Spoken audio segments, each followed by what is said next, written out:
Sénatrice Boffy, merci. Je suis une très fière Canadienne.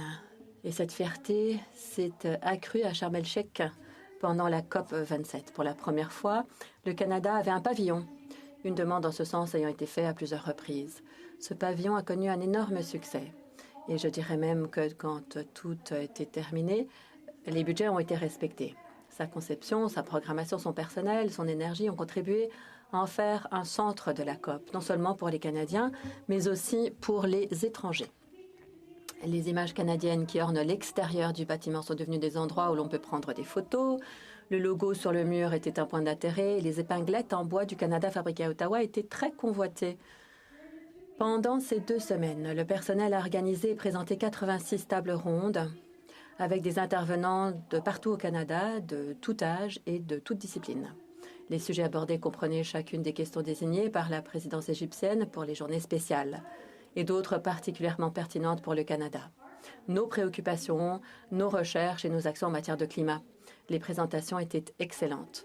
J'étais particulièrement fière des contributions des représentants autochtones du Canada, de l'ouverture du pavillon, qui mettait en vedette des chefs inuits, des Premières Nations et des Métis, et une chanson du batteur, danseur et politicien, Peter Innick. Jusqu'à sa clôture, le Canada a été remarquable à la COP. L'honnêteté et l'espoir exprimés par tant d'intervenants étaient inspirants. Les défis lancés étaient essentiels. J'étais particulièrement encouragée par les jeunes autochtones qui y ont participé.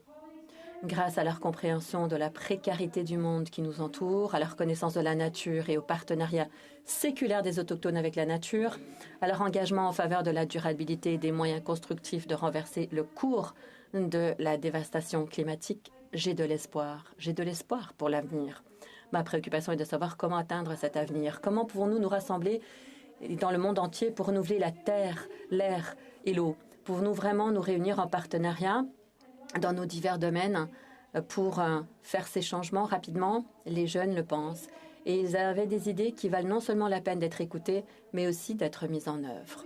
Au milieu de la fierté que j'ai ressentie pour notre pavillon, les présentations et les voix de tous nos présenteurs de ce débat et de ces délibérations méritent une réflexion plus approfondie.